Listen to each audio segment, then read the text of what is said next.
The average life expectancy of a Roman soldier was a mathematical paradox that defied the cruelty of the ancient world. You started as a nameless piece of imperial property, and if the gods were smiling, you ended as the most powerful man on earth. In the 1st century AD, becoming a Roman legionary was not a patriotic calling, it was a desperate gamble. To join, you had to be a Roman citizen. You had to be at least 5 feet 8 inches tall, and you had to pass a physical inspection that focused entirely on your eyes, your posture, and the strength of your shoulders. If you passed, you took the sacramentum. This was a blood oath to the emperor. You were no longer a person, you were a soldier of Rome.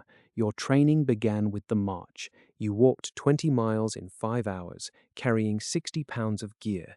You did this every single day. If you were too slow, you were whipped. If you were fast, you were given more weight. You learned to master the gladius, a short sword designed for stabbing, not swinging. You were taught that a 2-inch wound in the gut was far more lethal than a clumsy hack at the shoulder. You practiced until your muscles burned with the memory of the motion. You practiced until killing became a mechanical reflex. Then you were deployed to the frontiers. Think of the Rhine, the Danube, or the shifting sands of Judea. You didn't live in a tent, you lived in a fortress of stone and timber that you built yourself. Every single night you dug a trench and erected a palisade. It didn't matter how tired you were.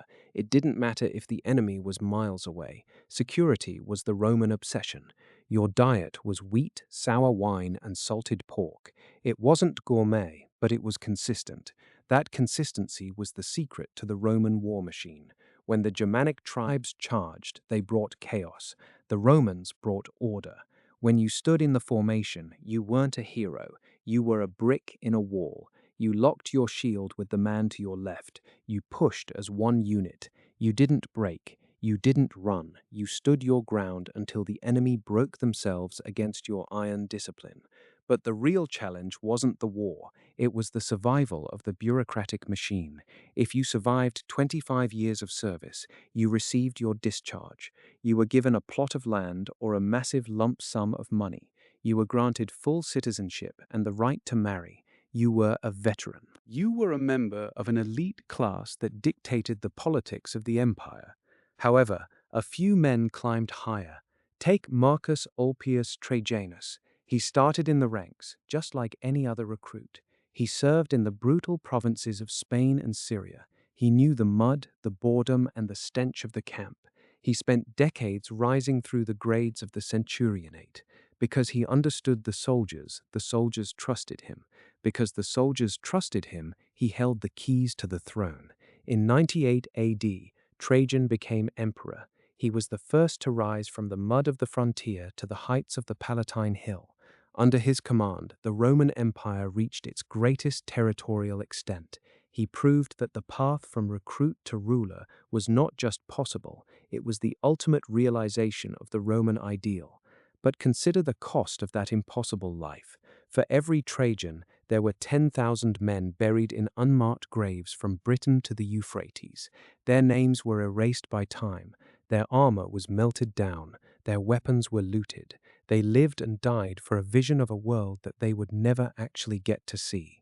They were the gears in a clock that governed the Mediterranean for half a millennium. They were the reason Latin became the language of law, science, and the church. They were the reason the modern world remembers the name of Rome.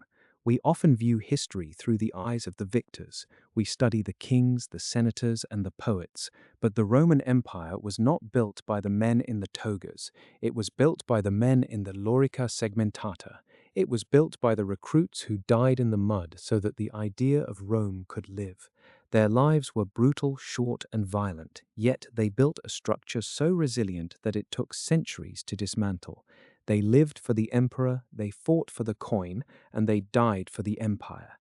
If you could walk through a Roman camp today, you wouldn't see heroes. You would see tired, hungry men polishing their blades and checking their boots.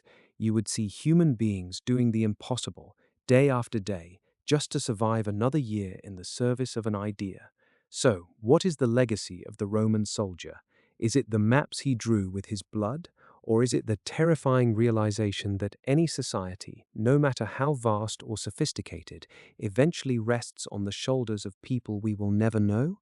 The recruit becomes the veteran becomes the legend, but the machine always demands more soldiers.